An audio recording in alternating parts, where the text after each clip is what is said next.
आज की मुरली है 5 फरवरी 2005 का प्रातः क्लास। हेडिंग दिया है मीठे बच्चे, तुमने अब तक जो कुछ पढ़ा है उसे भूल जाओ।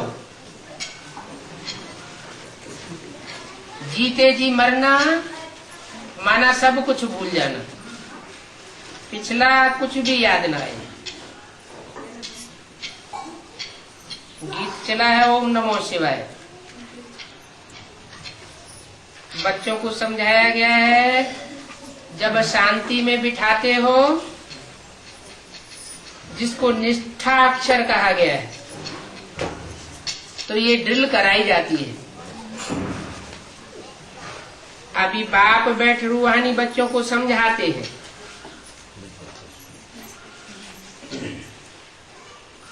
निष्ठा करना,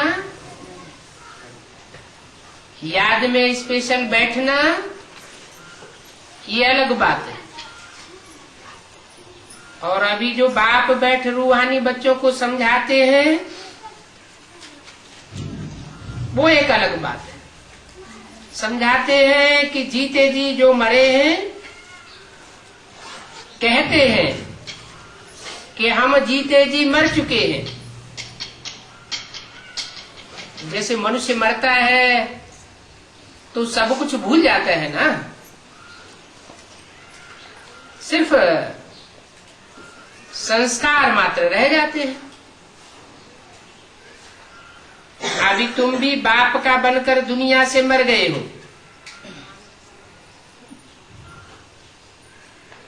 कौन सी दुनिया से मर गए हो?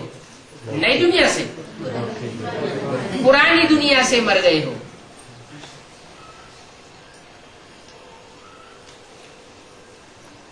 बाप कहते हैं तुम्हारे में भक्ति के संस्कार थे।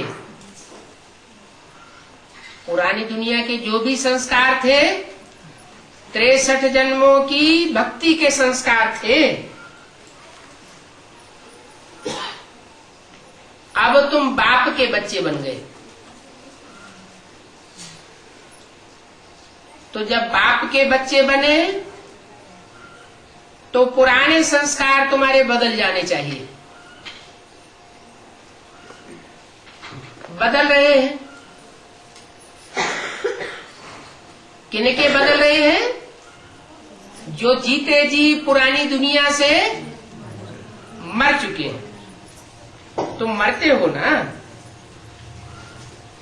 मरने से मनुष्य पढ़ा हुआ सब कुछ भूल जाता है। फिर दूसरे जन्म में नए सिरे पढ़ना होता है। मृत्यु भी एक ऐसा जबरदस्त एक्सीडेंट है। जैसे कोई आदमी की अचानक एक्सीडेंट हो जाती है और वो पिछला सब कुछ भूल जाता है।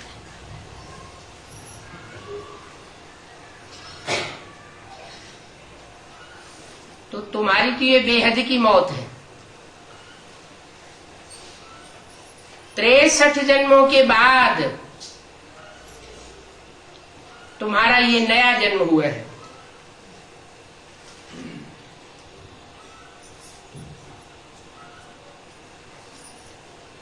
तो मरने से मनुष्य पढ़ा हुआ सब कुछ भूल जाता है, फिर दूसरे जन्म में नए सिरे पढ़ना होता है।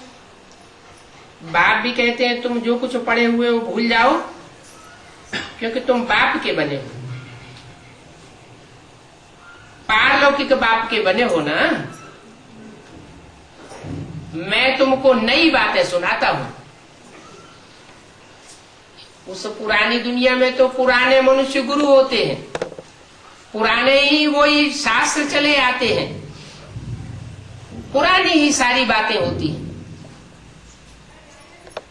और मैं तो नई दुनिया के लिए तुम्हें सब कुछ नया सुनाता हूं। जो दुनिया में कोई नहीं सुनाते वो मैं सुनाता हूं।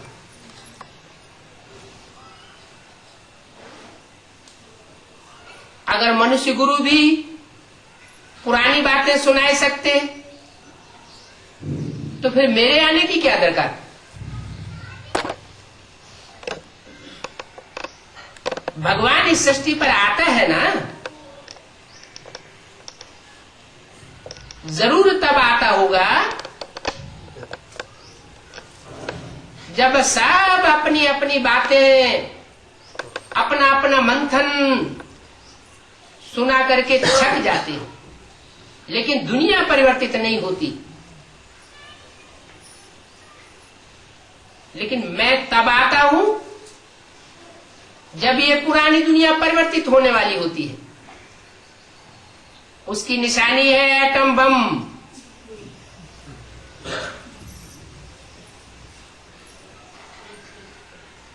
जो कार्य दुनिया में किसी ने नहीं किया, वह कार्य देव देव महादेव करते हैं। इसलिए उनके नाम के पीछे से लगाया जाता है हर हर बम बम। पूर्व जन्म के सारे ही पापों का हरण कर लेता है और पहले पहले ज्ञान के बम फोड़ता है,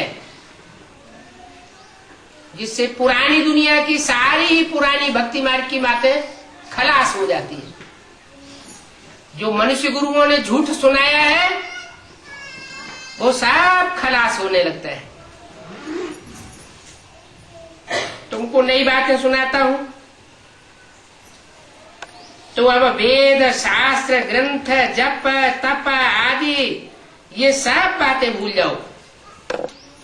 मैं ये सब कुछ करना सिखाता नहीं हूं।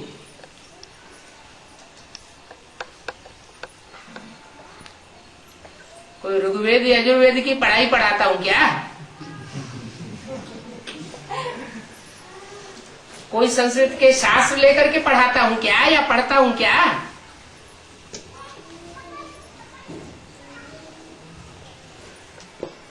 माला हाथ में देकर नाम का जाप कराता हूं क्या? मैं तो बताता हूं कि माला के गुरुओं में तुम जो नाम जाप करते हो हर गुरिये के साथ राम राम राम राम, वो हर आत्मा रूपी गुरिया है जो संगठन के सूत्र में परमात्मा आकर के बांधता है। हर धर्म में माला घुमाई जाती है। हिंदू, मुसलमान, सिख, ईसाई, बौद्धि, हर धर्म के लोग तो माला घुमाते हैं ना। माला के मणकों को घुमाते जाते हैं। वो माला के मणके तुम आत्मा रूपी बच्चों की यादगार है। जिन श्रेष्ठ आत्मा रूपी बच्चों ने नई दुनिया की स्थापना के कार्य में और पुरानी परंपराओं के विनाश के कार्य में इस दुनिया के अंदर सबसे जास्ती सहयोग परमात्मा को दिया है। 108 मणकों की माला सारी दुनिया के सभी धर्म के लोग सिमरते हैं, स्मरण करते हैं। तो जरूर कोई कार्य किया होगा ना। ऐसा श्रेष्ठ कार्य मैं तुमको नया ज्ञान देकर के कराता हूं। पुरानी बातें नहीं सुनाता हूं, नई बातें सुनाता हूं। नई बातें सुनाकर नए युग की स्थापना करता हूं। तुमसे कोई जाप नहीं करवाता हूं कि नाम जाप करो, राम राम राम कृष्ण कृष्ण कृष्ण। नहीं, कोई तपस्या भी नहीं करवाता हूं कि एक टांग से खड़े हो जाओ, सर के बल खड़े हो जाओ, सर्दी गर्मी में बैठ जाओ। ऐसी कोई तपस्या करना नहीं सिखाता हूं। ये देह को एकाग्र करने का कोई कार्य है, कोई ऐसी तपस्या नहीं कराता हूं। मैं तो तुमसे मन को एकाग्र करने की प्रक्रिया धारण कराना चाहता हूं। जो कहते हैं मन को जीते जीत है और मन को हारे हार है। मन बहुत चंचल है,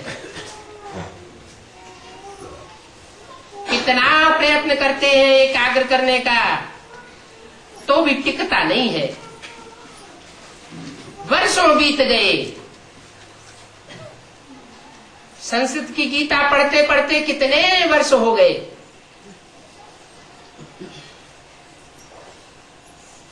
उस गीता में भी अर्जुन ने भगवान से पूछा कि भगवान ये मन बहुत चंचल है, इसको कैसे कंट्रोल किया जाए।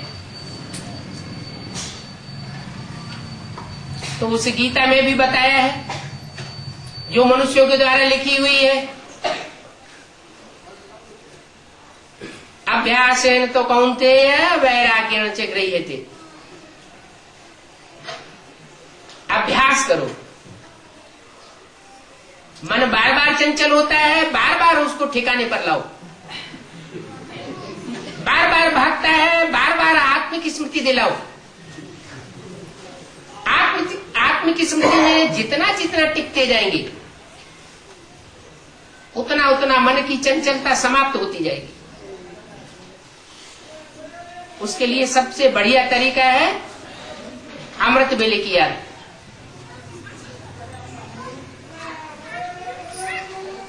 अमृत वेले उठते ही कोई दूसरा संकल्प ना आवे। मैं आत्मा ज्योति बिंदु सितारा 5, 10, 15 मिनट भी अगर ये प्रैक्टिस पक्की की दृढ़ता पूर्वक कि मैं स्टार आत्मा हूं, भ्रकुटी के मध्य में चमकता हुआ सितारा जिसकी यादगार मस्तक में टीका लगाते हैं। जरूर आत्मा यहां टिकी हुई है, बिंदी लगाते हैं, जरूर आत्मा बिंदी मिसल है। उस ज्योति बिंदु की रोशनी इन आंखों से निकल रही है। आत्मा शरीर छोड़ देती है तो ये आंखें बटन हो जाती है, आंखों की रोशनी गायब हो जाती है। तो ये तपस्या मैं तुमको सिखाता हूं। न जाप कराता हूं, न कोई शारीरिक तपस्या कराता हूं। ये मन को तपाने की तपस्या है। मन को एकाग्र करना, देह को भूलना, आत्म की स्थिति में स्थित रहना। लेकिन सिर्फ अभ्यास से भी नहीं होगा। अभ्यास के साथ साथ इस पुरानी दुनिया के पदार्थों, पुरानी दुनिया के जो भी मित्र संबंधी आदि हैं, उन सबसे वैराग आना चाहिए। क्योंकि अब अंतिम जन्म है, एटम बम बन चुके हैं, सबका अंतिम जन्म है, सबकी वानप्रस्थ अवस्था है। ये दुनिया दिन दूनी रात चौगुनी बिगड़ती जा रही है, अति होती जा रही है, स्वभाव संस्कार टकराते जा रहे हैं। तो जब अति का अंत होता है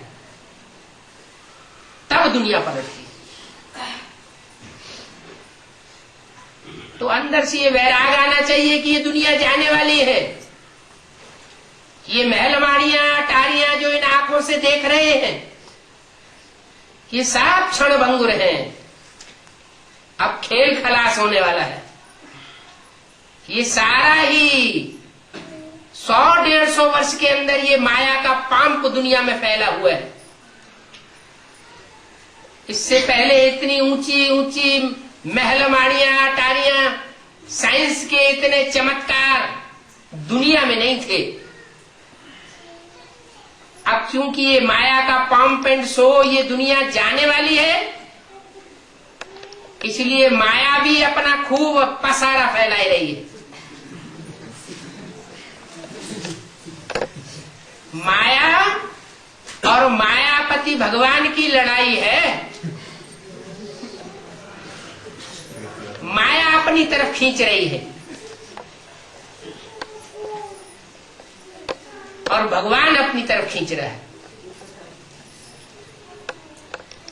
ये माया रावण और भगवान का खेल है, रस्साकसी का।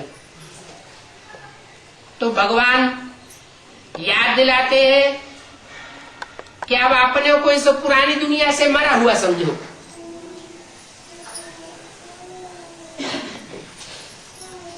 पुरानी दुनिया से मर जाएंगे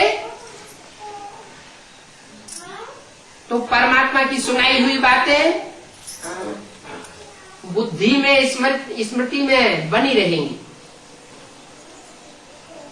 अगर इसी पुरानी दुनिया में बुद्धि को लगाए रखेंगे, उसी पुरानी दुनिया में जीते रहेंगे, तो मिट्टी का पात्र बन जाएगा। देह मिट्टी है, अपनी देह भी मिट्टी है, और मित्र संबंधियों की देह भी मिट्टी का पुतला है। सुबह से शाम तक और शाम से लेकर रात भर मन जो कुछ सोचता है वो देह के संकल्प करता है। अपनी देह के संकल्प करता है, नहीं तो दूसरों की देह के संकल्प करता है।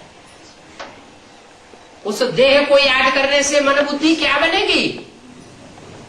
तो जैसे को याद करेंगे वैसी ही मन बुद्धि की स्थिति बनेगी। चोर डकैतों को याद करेंगे तो चोरी डकैती के संस्कार स्वतः ही आत्मा में भर जाएंगे। राजाओं महाराजाओं का संग करेंगे तो राजाई महाराजाई के श्रेष्ठ संस्कार आत्मा में स्वतः ही आ जाते हैं। ये संग का रंग हर मनुष्य आत्मा को लगता है। तो सोचो, सुबह से शाम तक, शाम से सुबह तक, दिन और रात जो देह और देहधारियों का चिंतन करते हैं, मिट्टी का चिंतन करते हैं, तो मन बुद्धि रूपी आत्मा क्या बनती जाती है? मिट्टी बनती जाती है।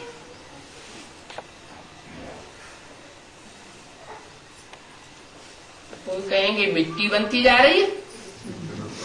अरे दुनिया इतनी आगे जा रही है, बुद्धि इतनी मनुष्य की तीखी हो रही है, क्या क्या नई चीजें निकलती चली जा रही है। लोग देख देख करके चमत्कृत होते जा रहे हैं। अभी विदेशों में एक कार निकली है जो आसमान में भी उड़ती है, सड़क पर भी दौड़ती है। कार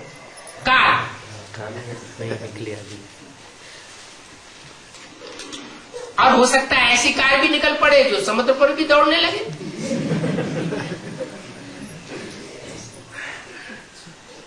तो चमत्कारों की इंतहा हो रही है।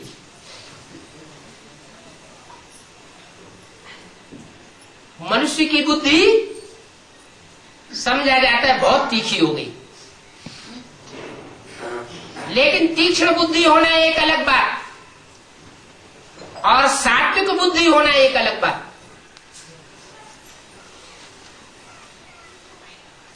तीक्ष्ण बुद्धि वाला मनुष्य राक्षसी वृत्तियों का भी हो सकता है।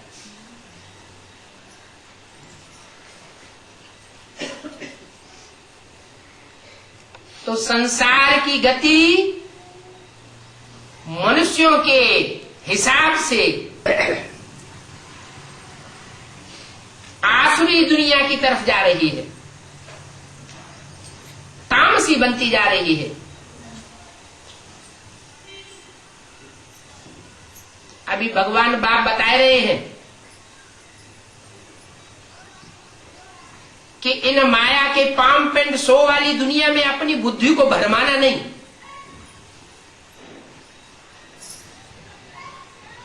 अगर भरमाई दिया तो जो दुनिया की चाल है वही तुम्हारी चाल हो जाएगी।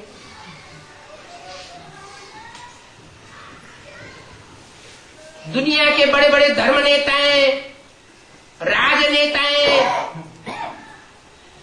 जिस रास्ते पर चल रहे हैं, बड़े बड़े मल्टी मिलियनायर से जिस रास्ते पर चल रहे हैं, उसी रास्ते पर आपको भी चलाने लग पड़ेंगे। वो तो आखिरी जन्म के राजा हैं, कलयुग के अंतिम जन्म की राजाई उनको मिली है। और भगवान ने तो तुमको राजयोग सिखा करके 84 जन्मों के चक्र में से जो सबसे पहले जन्म की राजाई है, वो नई दुनिया की राजाई दी थी, तुम्हारी सात्विक बुद्धि बनाई थी। आज का मनुष्य जिस तीखी बुद्धि के आधार पर जो जो कार्य करता जा रहा है, वो प्राप्ति परसेंटेज के हिसाब से देखी जाए तो दुनिया के बहुत थोड़े लोगों को प्राप्त हो रही है। ये बड़े बड़े एरोप्लेन बन रहे हैं, कंप्यूटर बन रहे हैं,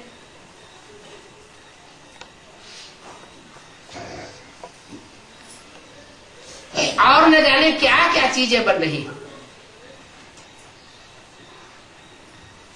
इन चीजों से दुनिया के कितने परसेंटेज लोग लाभ उठा पा रहे हैं? ना के बराबर। तो सात्विक बुद्धि हुई या तामसी बुद्धि हुई? तामसी बुद्धि हुई। दुनिया की हालत आज ऐसी हो गई है,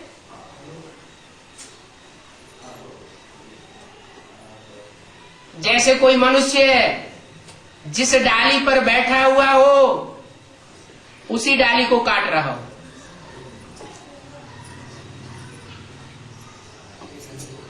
ईर्ष्या द्वेष भरी बुद्धि, ऐसी तामसी बुद्धि ऐसे भयानक अस्त्र शस्त्र तैयार कर चुकी है, जिससे थोड़े ही समय में सारी दुनिया नष्ट हो सकती है।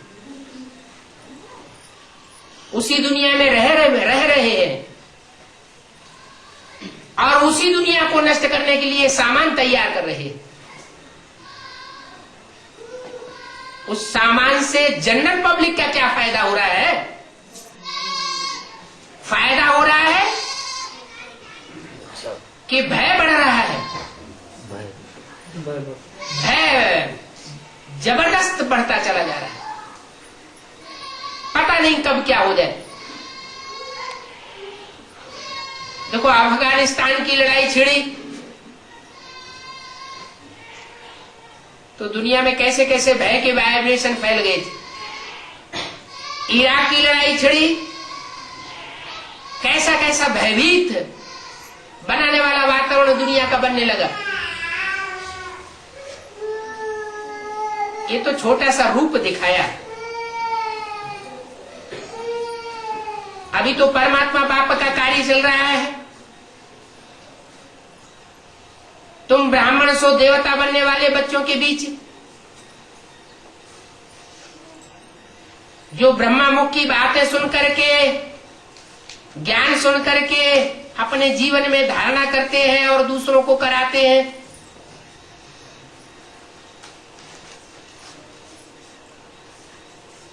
तुम वाइब्रेशन को सुधारने की कोशिश करते हो। तुम विश्व कल्याणकारी बाप के बच्चे हो। जैसा बाप का खून होगा वैसा ही बच्चे का खून होगा।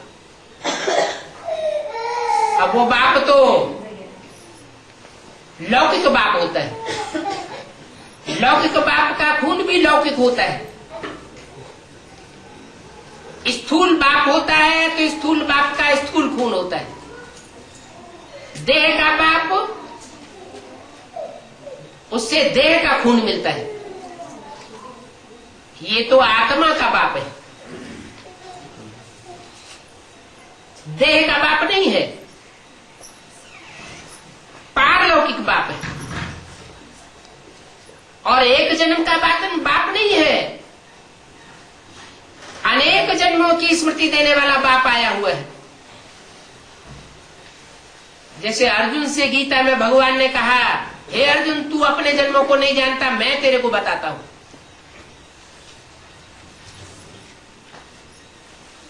तो अनेक जन्मों की प्राप्ति कराने वाला बाप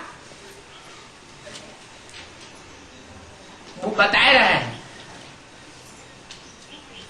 कि अब इस पुरानी दुनिया को भूलना बहुत जरूरी है।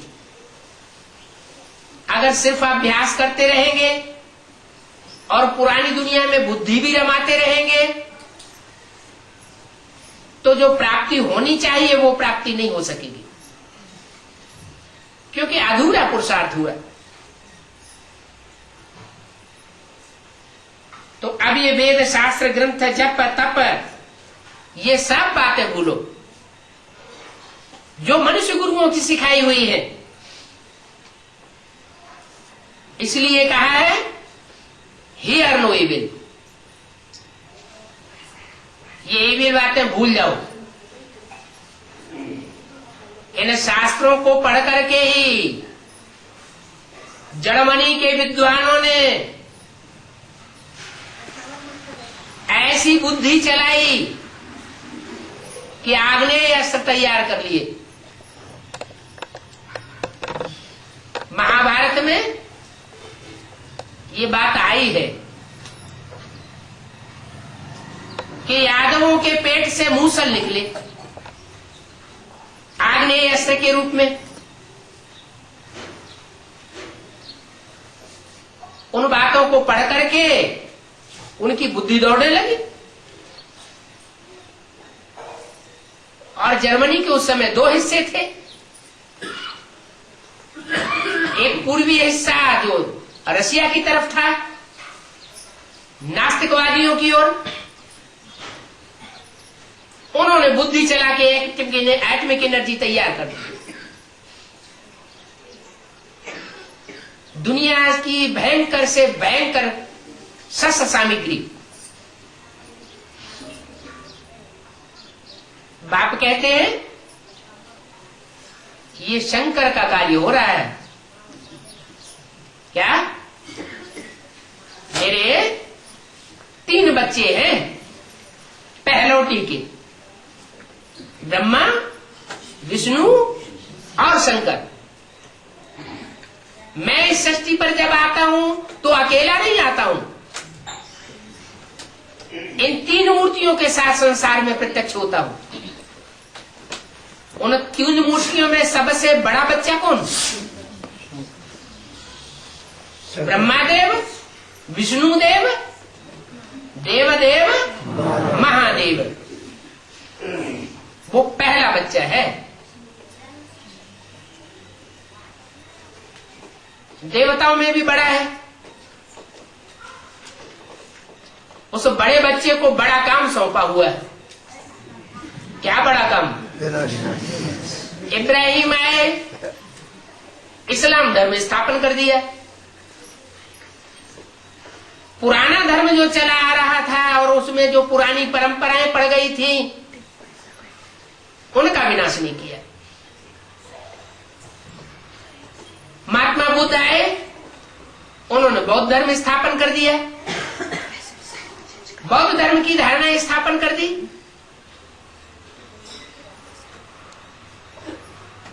तो जो पुरानापन था उन्होंने भी साफ नहीं किया। पुरानी परंपराएं, पुरानी बातें,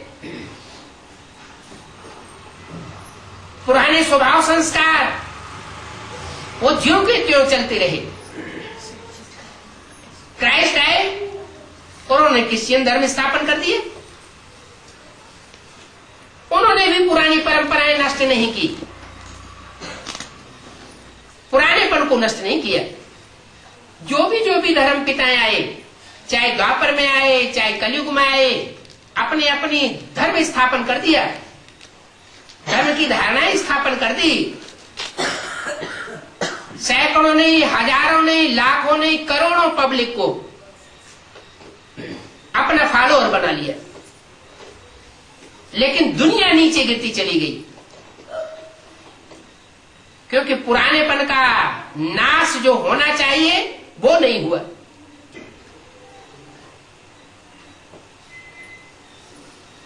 जैसे कोई घड़े में विष रखा हुआ हो और उसमें कोई दूध उड़ेलता जाए, तो एक बार दूध उड़ेल दे, दूसरी बार दूध उड़ेल दे, तो क्या वो दूध बन जाएगा? है? दूध नहीं बन सकता। तो ऐसे ही जो पुराने धर्म, पुरानी मान्यताएं, पुरानी धारणाएं,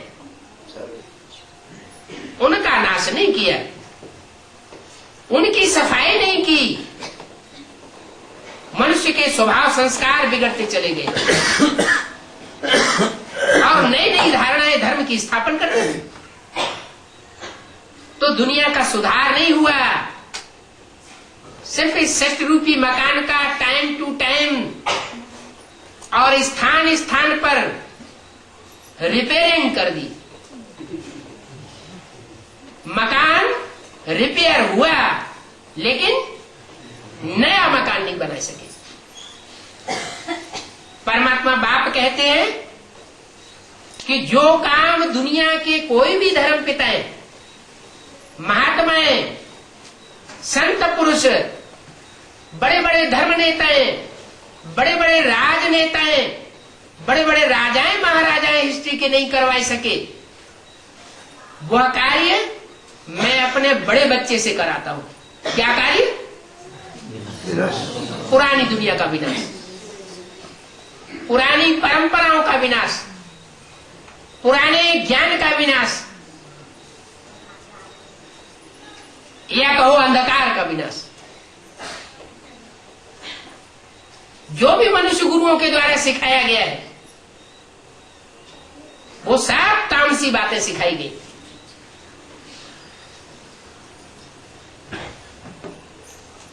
मान लो इस्लाम धर्म या मुसलमान धर्म के जो मान्यताएं सिखाने वाले मौलवी मुल्लाएं हैं, वो जो अंधश्रद्धा सिखा रहे हैं, अगर उनकी अंधश्रद्धा का कुठाराघात करने वाली बातें उनके सामने रखी जाएं, तो वो क्रोध में आएंगे या नहीं आएंगे? भयंकर क्रोध में आ जाते हैं। अभी एडवांस पार्टी की एक किताब छपी, अनूठी ईश्वरीय योजना, पहुंची होगी कोई के पास। विश्व नवनिर्माण की अनूठी ईश्वरीय योजना, उसका पाकिस्तान के एक भाई ने, जो लंदन में कई साल से ब्रह्मा कुमार था और अभी एडवांस पार्टी में आ गया,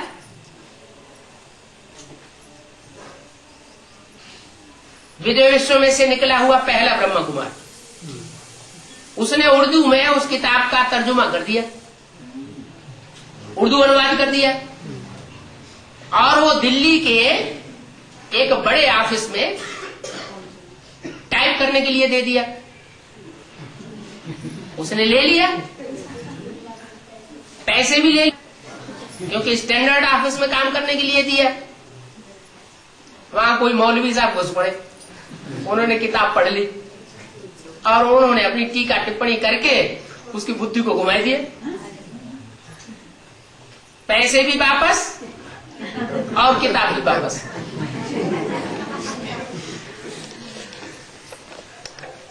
तो ये जो धर्मगुरु होते हैं, धर्म सत्ताधीश और राज सत्ताधीश, इस दुनिया के भयंकर से भयंकर पार्ट बजाने वाले, ये टकराने वाले हैं।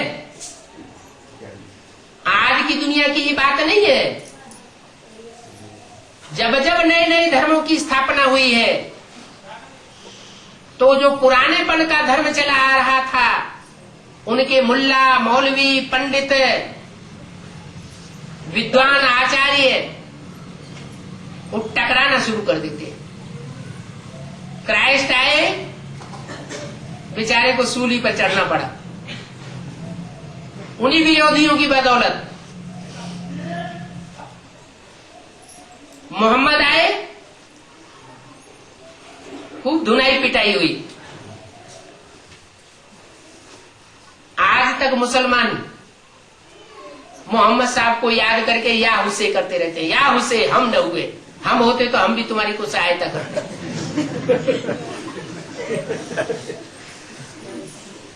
गुरु नानक को देश देशांतर की खाक छाननी पड़ी।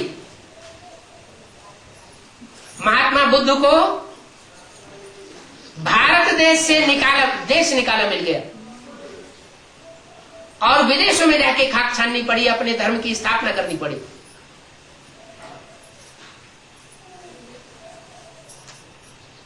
तो इस दुनिया के पुरानेपन से किसी ने टक्कर नहीं ले पाई। कि तो परमात्मा बाप का बड़ेला बच्चा है,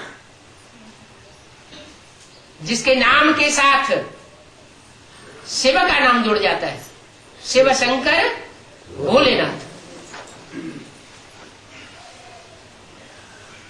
वो दुनिया के पुरानेपन का, पुरानी दुनिया का मुल्ला, मौलवियों, महात्माओं, पंडितों का पुरजोश से मुकाबला करता है और ऐसे तरीके से मुकाबला करता है कि भला भस्मासुर पीछे लग जाए, फिर भी वो अपना काम करके छोड़ता है। वो आत्मा कोई दूसरी आत्मा तो है नहीं। जैसे कृष्ण की सोल ब्रह्मा के रूप में पार्ट बजाती है,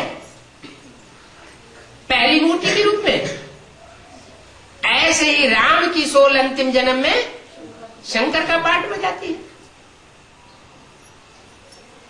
तो जैसे राम को रावणी दुनिया का मुकाबला करना पड़ा, कैसे? रावण खुद तो रथ पर सवार होता था लड़ाई लड़ने के लिए, और राम के पास रथ ही नहीं था।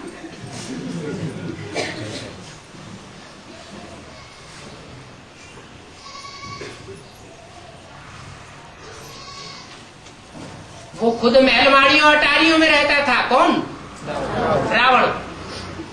और उन्होंने कहां रहकर के युद्ध किया? कांटों के जंगल में रहकर के युद्ध किया। रावण को कौन मिल गए लड़ाई लड़ने के लिए? मनुष्य मिल गए। थोड़ा मन बुद्धि लगा करके कार्य करने वाले को मनुष्य कहा जाता है। और राम को बेचारों को क्या मिले? बंदर मिल गए। बंदर जैसे विकारी, बंदरों की बात नहीं है। उनको कितना भी ज्ञान सुनाओ, जहां चने या भूंगरे सामने आए बस चना चबने में लग जाते हैं। चाहे कितना भी बाप दादा उनको चिल्लाए चिल्लाए के बोले अब अंतिम समय है, अब ये बंदर जैसी विकारी वृत्तियां छोड़ दो, लेकिन वो छोड़ते नहीं। तो ऐसे बंदरों की सेना राम को मिलती है। उनको बंदर से मंदिर लायक बनाने का काम करना ही पड़ता है।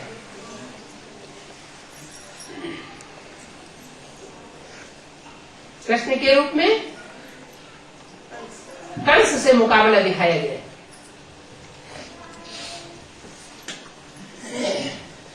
ब्रह्मा की की सोल उर्फ कृष्ण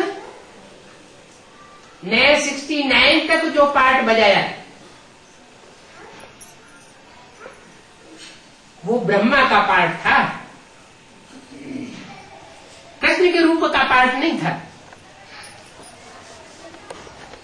वही ब्रह्मा की सोल शरीर छोड़ने के बाद अर्धचंद्र के रूप में शीतल पार्ट बजाने वाली आत्मा शंकर के मस्तक में प्रवेश करके पार्ट बजाती है, कृष्ण का ही पार्ट बजाती है। पहले काला पार्ट बजाती है, जिसको शास्त्रों में कलंकीधर भी कह दिया है। क्या मतलब हुआ कलंकीधर का? कलंकों को धारण करने वाला।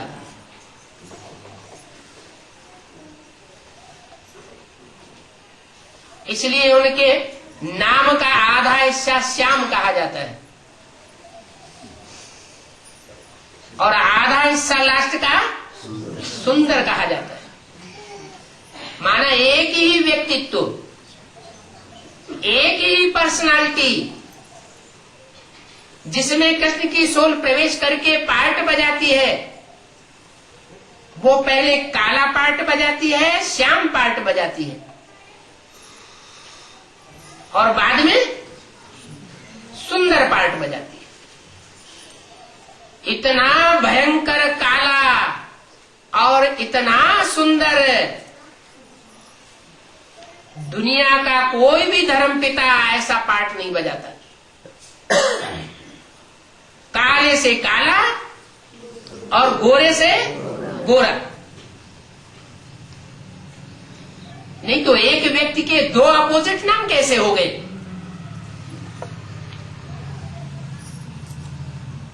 या तो श्याम होगा एक व्यक्ति, या तो सुंदर होगा, या तो नर राक्षस होगा, या तो नारायण जैसा होगा। शास्त्रों में भी नारायण की कोई भी ग्लानि कहीं भी नहीं लिखी हुई है, सब देवताओं की ग्लानि लिखी हुई है, भगवान की भी ग्लानि लिखी हुई है। लेकिन नारायण इतना सुंदर दिखाया जाता है जिसकी कोई ग्लानि नहीं। कहते भी हे कृष्ण नारायण वासुदेव। इसका मतलब हुआ कि जो कृष्ण था बचपन में, वही बड़ा होने के बाद, पढ़ाई पूरी होने के बाद, परीक्षा संपन्न होने के बाद नर से नारायण बन जाता है। तो वही श्याम और वही सुंदर बन करके संसार में प्रत्यक्ष होता है।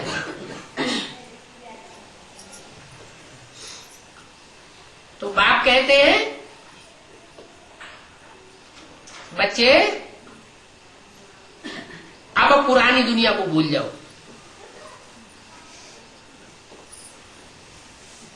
दुनिया न जीती देखो।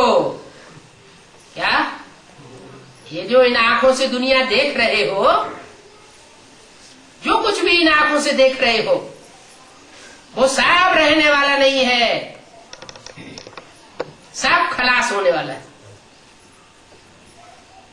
और तीसरे नेत्र से जो बाप तुमको दिखाई रहा है, त्रिनेत्री कहते हैं ना। शिव के तीसरे नेत्र को क्या कहते हैं? शिव नेत्र कहते हैं ना।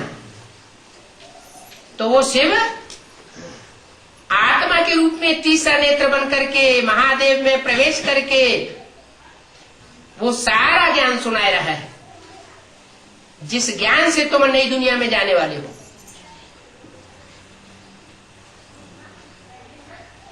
वो नई दुनिया जिनकी बुद्धि में ज्ञान बैठा हुआ है, जिन्होंने ज्ञान की गहराई को समझा हुआ है, उनको वो नई दुनिया सामने दिखाई पड़ रही है। कोई कितना भी विरोध करे, कोई कितना भी जुल्म ढाए, लेकिन लेकिन ज्ञान की इतनी पराकाष्ठा है कि वो इस ज्ञान के रास्ते को छोड़ नहीं सकते।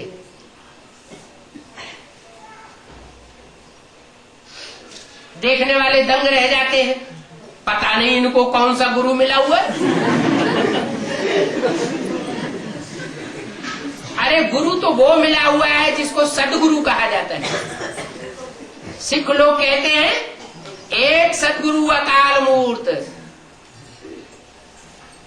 जब एक ही सदगुरु है तो बाकी गुरु क्या हो गए? एक है सतगुरु, सतगुरु, सच्चा गुरु, तो बाकी सब झूठे गुरु हो जाते हैं। तो जहां सदगुरु आकर के पढ़ाई पढ़ा रहा होगा, उसकी पढ़ाई तो बहुत मजबूत बनाने वाली होगी ना। कोई ढुलमुल स्टूडेंट थोड़े ही तैयार करेगा। वो तो पूरी पढ़ाई पढ़ने वाले स्टूडेंट तैयार करता है। सदगुरु है और सत शिक्षक है, वो सुप्रीम टीचर भी है। ऐसा टीचर है जिसको दुनिया में कोई पढ़ाई नहीं पढ़ा सकता। सुप्रीम टीचर शिव को कोई पढ़ाई पढ़ा सकता है क्या? वो तो जन्म मरण के चक्र से न्यारा है। अकर्ता भोक्ता कहा जाता है, उसको तो पढ़ाई पढ़ने की दरकार भी नहीं। वो सिर्फ आकर के पढ़ाई पढ़ाता है।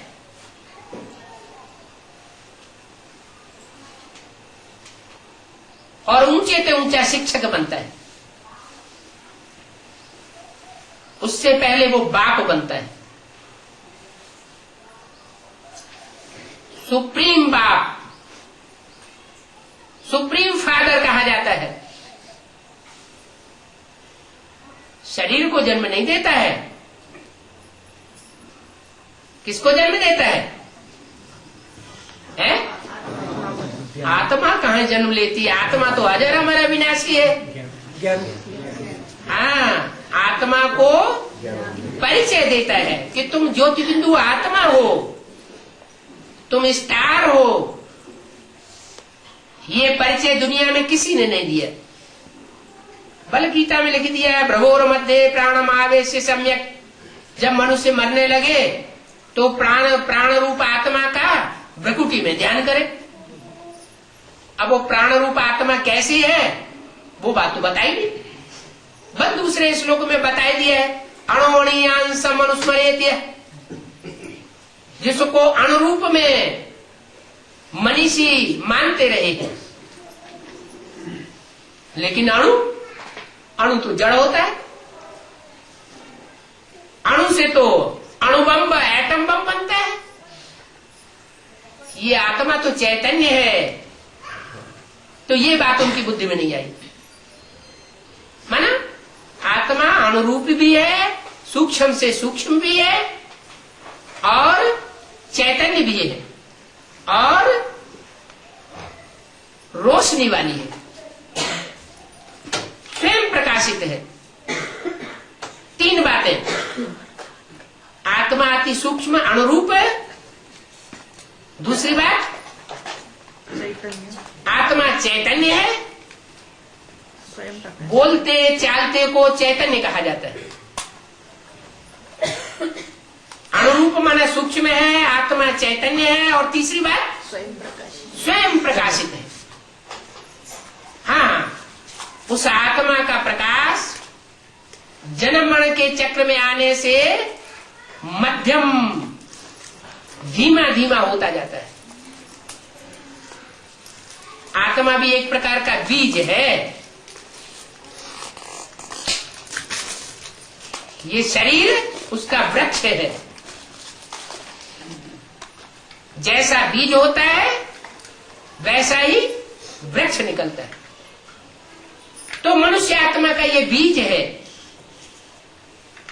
ये बीज 84 जन्म लेते लेते लेते लेते कमजोर हो जाता है। दुनिया का कोई भी बीज इसी तरह का होता है। तो नई नई तकनीकें निकल रही हैं, बीजों का परिष्करण करते हैं, पुराने बीज को नया बनाते हैं। बाप कहते हैं वो बीज तो विनाशी है और तुम आत्मा रूपी बीज अविनाशी हो। ये अविनाशी आत्मा रूपी बीज, इसकी मैं पहचान देता हूं। तुमको पहचान मिलती है कि मैं आत्मा ज्योति बिंदु हूं, लेकिन ये तो सामान्य पहचान हुई, बेसिक नॉलेज की, जो ब्रह्मा के द्वारा, ब्रह्म माने बड़ी और मां माने बड़ी मां के द्वारा, जो सृष्टि की बड़ी से बड़ी मां है, उसके द्वारा ये बेसिक नॉलेज दी गई है कि मैं आत्मा ज्योति बिंदु हूं। ये ऊंची पढ़ाई की बात नहीं है। ऊंची पढ़ाई पढ़ाने के लिए फिर भी परमात्मा सुप्रीम सोल को कोई दूसरे तन में प्रवेश करना पड़ता है। पहले कृष्ण के चोले में प्रवेश किया तो दादा लेखराज के द्वारा जो ज्ञान सुनाया वो ब्रह्मा के द्वारा सुनाया हुआ ज्ञान हुआ, माता की पढ़ाई हुई। अब माता हमेशा थोड़े ही ऊंची क्लास तक पढ़ाई पढ़ाती है। ब्रह्मा ने शरीर छोड़ा और सुप्रीम सोल बाप को थोड़े ही वर्षों में कोई दूसरे शरीर में प्रवेश करना पड़ता है। वो है मुकर्रर रथ। जिस मुकर्रर रथ में प्रवेश करके वो सुप्रीम टीचर बनता है, सुपर नॉलेज देता है, जिसका नाम दिया जाता है एडवांस नॉलेज। ऊंची पढ़ाई है। ऐसे तो आध्यात्मिक पढ़ाई स्वयं में ऊंची पढ़ाई है, लेकिन आध्यात्मिक पढ़ाई में भी गहरी सी गहरी बात भगवान ही आकर के बताता है, जिसके लिए गीता में कहा गया गुह्यात् गुह्यतरम ज्ञानम, गुह्य से भी गुह्यराज समझाता हूं। गुह्यराज दुनिया के नॉलेज के हिसाब से ब्रह्मा के द्वारा समझाया, वो बेसिक नॉलेज हुई। फिर गुह्यात् गुह्यतरम, जो ब्रह्मा के द्वारा नॉलेज दी गई, उस बेसिक नॉलेज से भी ऊंची नॉलेज है, उससे भी गहरी नॉलेज है।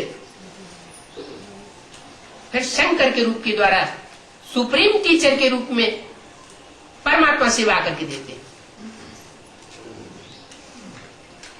तो वो ऊंचे से ऊंचा शिक्षक भी है। हमारी आत्मा के परिचय देने के कारण, आत्मा का स्वरूप बताने के कारण वो हमारा बाप भी है। बाप हमें ऊंचे से ऊंचा वर्षा देता है। पहले जन्म दिया, तुम आत्मा ज्योति बिंदु हो। ये हम मनुष्य आत्माओं को जन्म मिला, वर्षा नहीं मिला। वर्षा जब सुप्रीम टीचर की पढ़ाई पूरी हो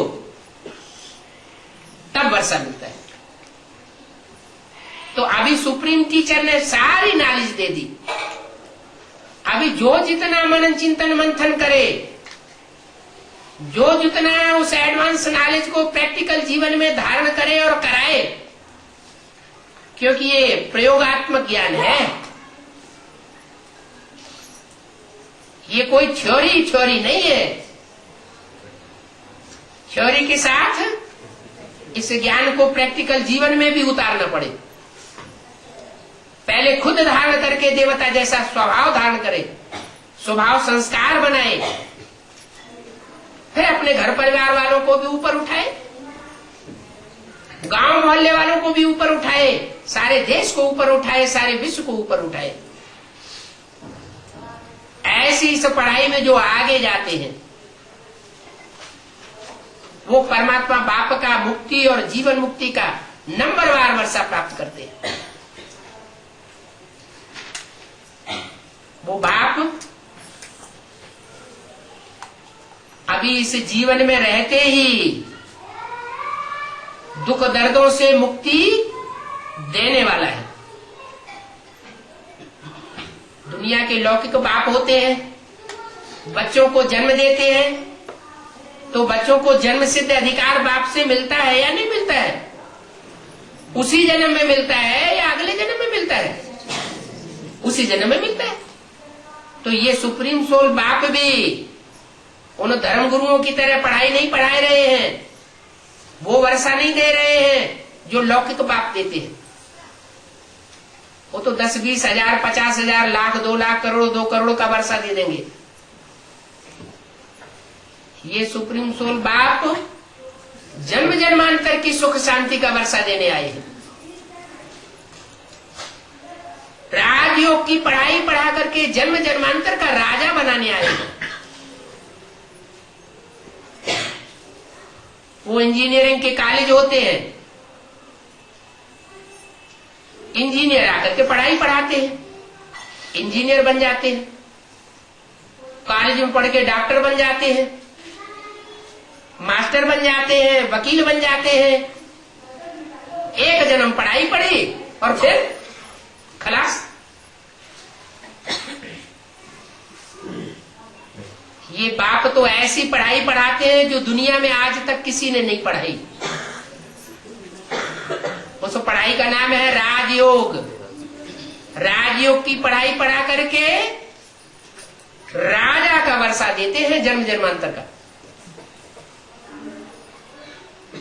अब कोई अच्छे से अच्छी पढ़ाई पढ़ के जन्म जन्मांतर का राजा बनता रहे, महाराजा बनता रहे।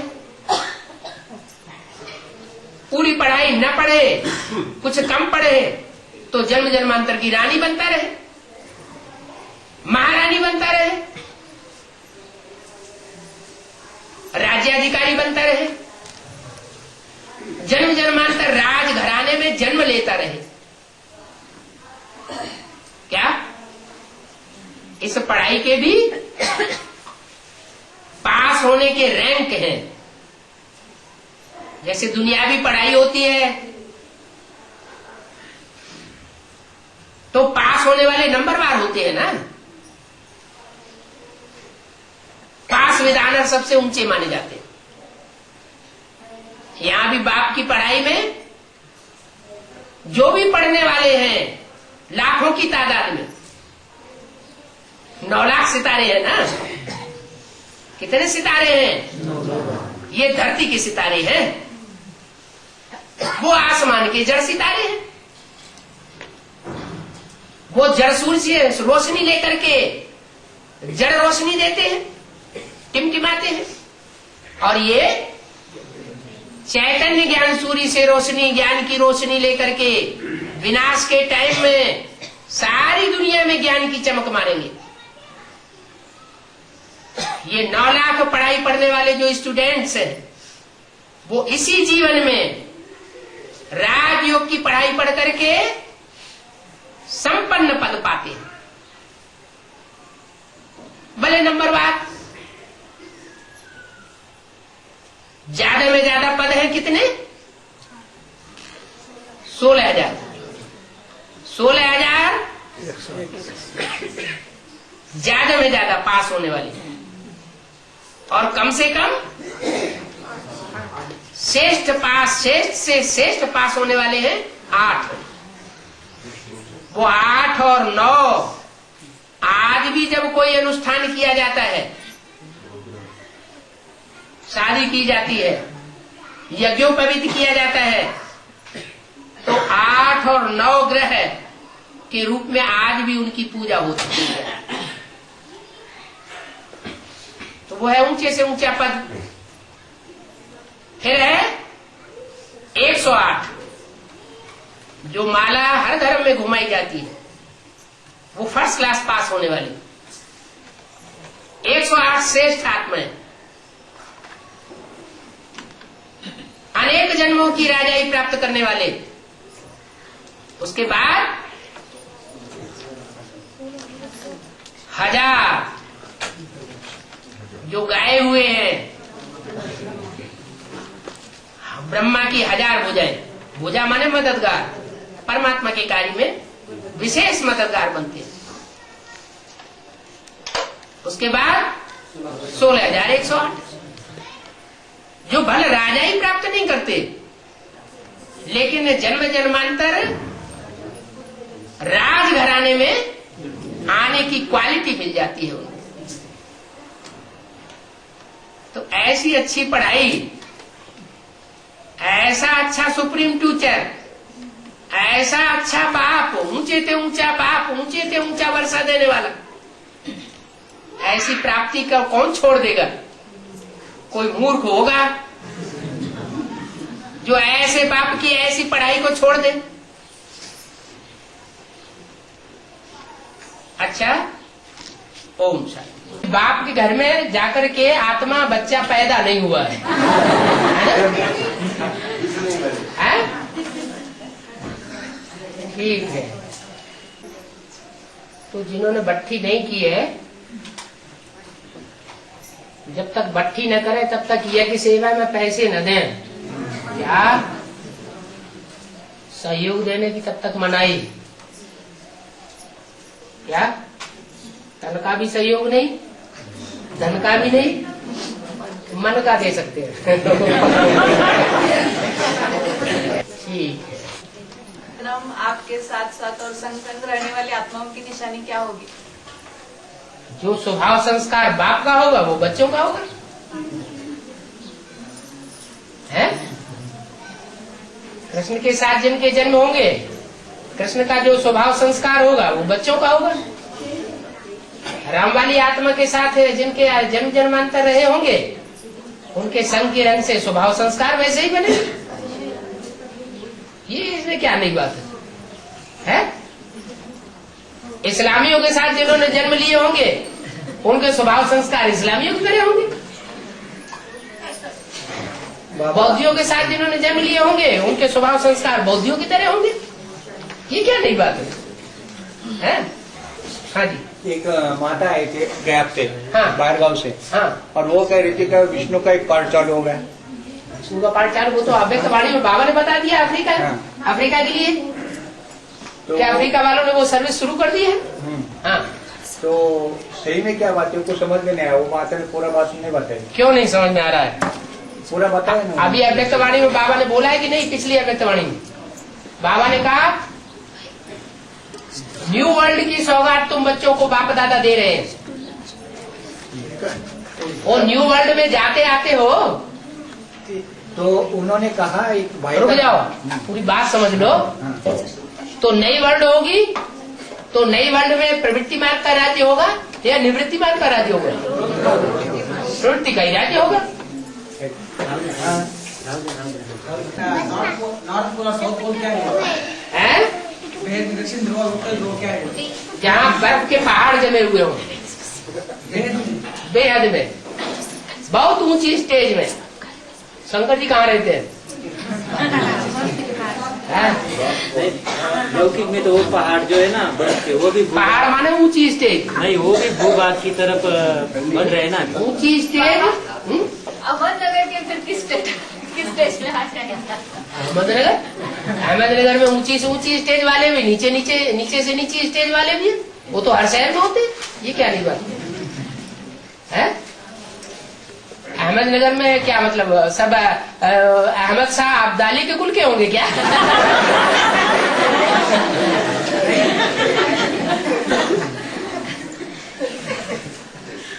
अरे हर जन्म कोई अहमदनगर में थोड़ी लिया है आत्मा ने, है? पता नहीं कहाँ कहाँ जन्म होते रहे।